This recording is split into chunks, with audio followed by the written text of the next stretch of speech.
Hey guys, welcome back to our channel. So today's video is going to be part 2 of profit and loss. Alright, in part 1, what did we see? We covered all the theory related to profit and loss, like what is cost price, what is selling price, and how do we calculate profit? Alright, how do we calculate loss? How do we calculate profit percentage? How do we calculate loss percentage? What is market price? What is discount? All of this we covered in part 1. Okay. In this part, we will look at profit and loss questions. We will go through every type of question that appears in exams, all right? And first, we will start with easy level questions so that you can understand the concepts. After that, you'll be able to handle the difficult level ones on your own. So the level will gradually increase for each question, all right? Let's start without wasting any time. So first, let's look at some important formulas. I already explained this in the last video, how to calculate profit, how to calculate loss. I explained all of this in the last video. Here, I've just written it as a reminder.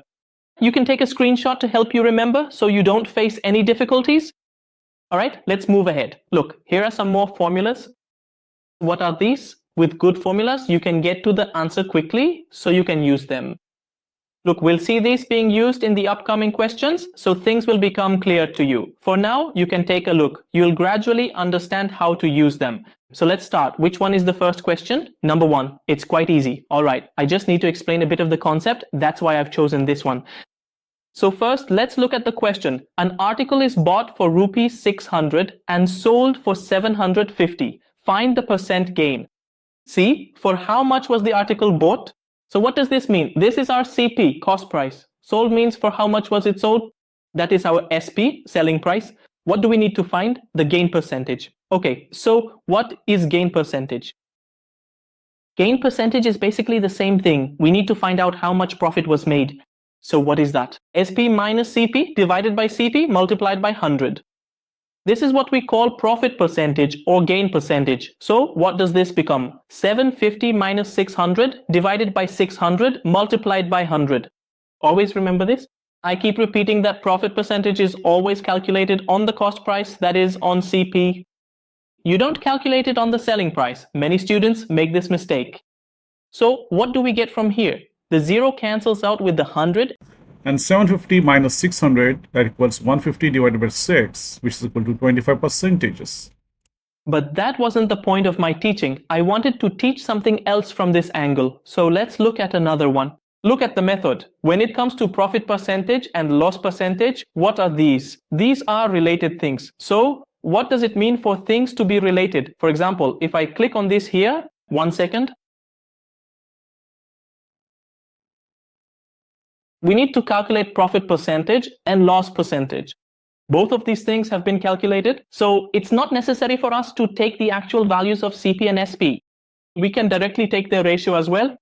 See how easy this becomes? Here, we'll take their ratio. So what will we get? Here, 0 cancels with 0. How many times does it go? 15 fours are 60, 15 fives are 75. So this is the ratio we get. All right. Now, what is this for us? This is our CP and this is our SP. Okay, so what happens from here?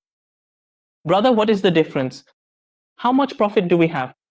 Profit is obviously 1, that is SP minus CP, and divided by CP, that is 1 by 4. To find the percentage, what do? We multiply by 100. So 25% is our answer. Did you understand? All right, so you can also calculate profit percentage and loss percentage using ratios. But yes, if only the profit was given, suppose you had to find the profit, the actual profit in rupees or any currency, then we would have to find the difference in the actual value, that is 750 minus 600. So we made a profit of 150 rupees. All right, but to calculate profit percentage and loss percentage, it is not necessary for us to know the actual values of CP and SP. We can also calculate it directly using ratios. All right, let's move to the next one. I hope you understood what I was trying to explain with this question. Now look at this question. What is it saying? If the ratio of cost price and selling price is 5 to 6, then see the percentage. This is the same question I explained earlier where the ratio is 5 to 6. All right, so what does this 5 represent? CP is 5, SP is 6, and what is the profit here? So that's a profit of 1 in the ratio, right? So 1 ratio is the profit. What will be the profit percentage? The difference between SP and CP goes below. CP is 5, multiply by 100. See how easy it is? It's 20%. So that's our profit. All right, let's move on. Now it's clear, right? Now try this question yourself. Pause the video and work through it. Look, I'll explain it. What is it saying? If the selling price of 50 articles, all right, is equal to the cost price of 40 articles, then the loss and gain percentage, don't do anything else. It's a simple thing. The language, the arithmetic involved, whatever chapters you have, say profit and loss or percentage questions.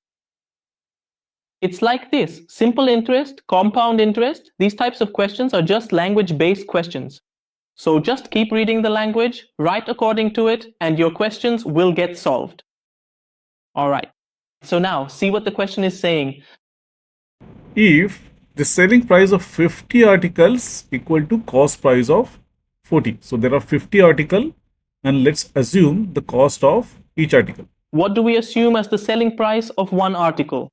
Let's just write SP directly. So this price, the total selling price of all the articles is equal to the cost price of 40 articles. So it's equal to the CP of 40 articles. Did you get that? What kind of question is this? There are 50 articles. What is the selling price of each article? We assume the SP for one article. For 40 articles, what is the cost price of each article? It's written in simple language. All right, from here, what will we get? Our SP and the ratio of SP to CP will come out. Ours, what will this become? 40 ratio 50. What does that become? 4 by 5. Look, you can also write it like this. If you ever want to do it quickly, for this type of question, it's simple. 50 SP, right? Always write it like this. Always write it in ratios. So cancel the 0 with the 0 right here. Divide both by 2. And what do you get? 4 will come on top and 5 will go on the bottom. This means your SP is 4 and CP is 5. Got it? If you want to do it quickly, this is the way. So here, what is our CP? It's 5. What is the SP? It's 4. It's simple. There's a loss of 1 since the SP is less, right? So what will be the loss percentage? There's a loss of 1 on 5 times 100. So what do we get? A loss of 20%. So our answer will also come out to be this. If you understood this, then let me know in the comment box. Now let's see the next one. I sell his goods at a 25% loss. All right, now the selling price. Here's something important to notice. We always calculate loss based on cost, but here it's been calculated on the selling price, and they've asked for the actual percentage loss. So see, on what do we calculate the actual percentage loss? The actual loss is calculated on the cost price. As I mentioned, it's always calculated on the cost price, so that's what we need to use. So first, as I said, just go straight to the percentage. Here, take the percentage, which is 25%. What is 25%? We'll write it in fraction form, 25 by 100. And if we simplify it, what do we get? 1 by 4. Now look, what is 1 by 4? 1 by 4 is loss on selling price. See, in this line, everything has changed. It's on selling price. So, on selling price means that here, the 4 is what? This time, it's our SP, selling price, and the 1 is our loss. So tell me, if we want to find the actual value, we need to find the ratio based on cost price. So what will it be for cost price? Look, just understand this simply. How do we find the cost price from here? Suppose any article is sold for 4 rupees, okay? And there is a loss of 1 rupee on it. What does this loss indicate? It indicates that my cost price is higher than my selling price. So my cost price has to be sum of these two. That is equal to 4 plus 1 is equal to 5.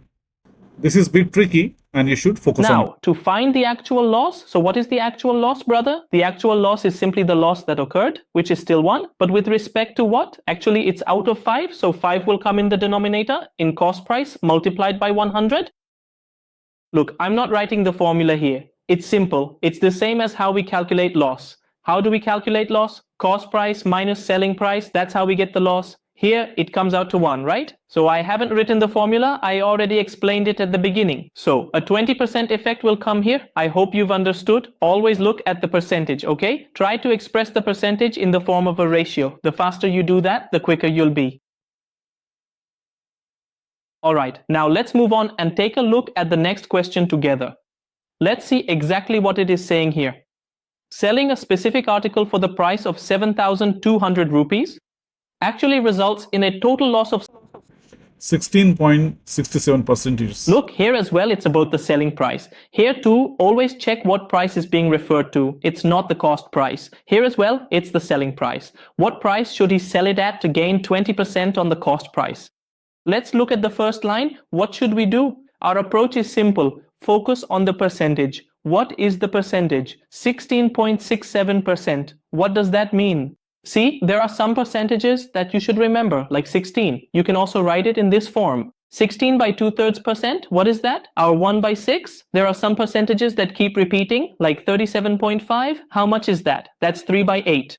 So I will give you some such percentages. When we look at percentages ahead, there are some important percentages. Okay, so you should know those things. Now let's come to the question. What is our question saying? The person lost 16.67%, which is equal to 1/6. Look, brother, this figure right here is our selling price, isn't it? This is our selling price. And what about this value shown above? This represents our loss. Now tell me, how will we get the CP? How much is the CP ratio? 7 ratio behind. We have learned that to get the CP, we add these two together. Here, it's 7 ratio, right? Now let's solve from here. What is the price of article given? It's 7,200 rupees, right? And this is the selling price. So what value is given for the 6 ratios is equal to 7,200, which is our selling price. Now what is the value of the 1 ratio is 7,200 divided by 6. We have to find out CP, which is equal to 7 ratio. Now what is the value of 7 ratio? That is equal to 7,200 divided by 6 into 7, isn't it? So what is the value of CP now? So 7,200 by 6 is 1200 into 7, that is equal to 8400 rupees. That is the value of CP. I hope you are clear till this point. And once you have this CP in place, I think, finding rest of the things would be pretty easy for you. Now let's see what it says next. So what is it saying next in the problem? Next it says, at what specific price should he sell the item to gain 20% of the total cost price? He wants to make a profit of exactly 20%. So let's figure it out. How do we calculate a 20% profit on the cost price? Here the cost price is 8,400 rupees. And we need a profit of 20% on this amount. So look, first we need to know how much 20% is. It's the same thing. 20% is 1/5, right? Now we need to calculate the profit. What will be 20% of this amount? 1 by 5. Right? 1 by 5. If you ever need to find 1/5 of any number, the easiest way is this. Multiply by 2 at the bottom, multiply by 2 at the top. This will make it 10 and 1 0 will be cancelled out. So how much will we get here? Which will be 1680, which is 20% profit on the cost price. Now let's add cost price to this, which is 8,400. And what we'll get here? So we'll get 10,080, which is our second answer. You could have done this even faster from here. You could have made it even quicker. Let me explain how. Up to this point, you understood it, but if you want to directly find the SP in the formula, you can do it like this as well. So, to find the SP, you need to calculate the selling price of 8,400 at a 20% profit. So, what is 20% profit? It's 1 by 5. So, just do it directly. Multiply by 6 by 5, and 5 becomes 6. Alright, so you can directly get your SP. You can do it from here or do it from here. So if you do 12 in 8402, you'll get the same answer. That's correct. I hope you understood. This is it. In the next video, we'll solve few more problems by increasing some complexity level. This video is a bit long, so we are going for the next video.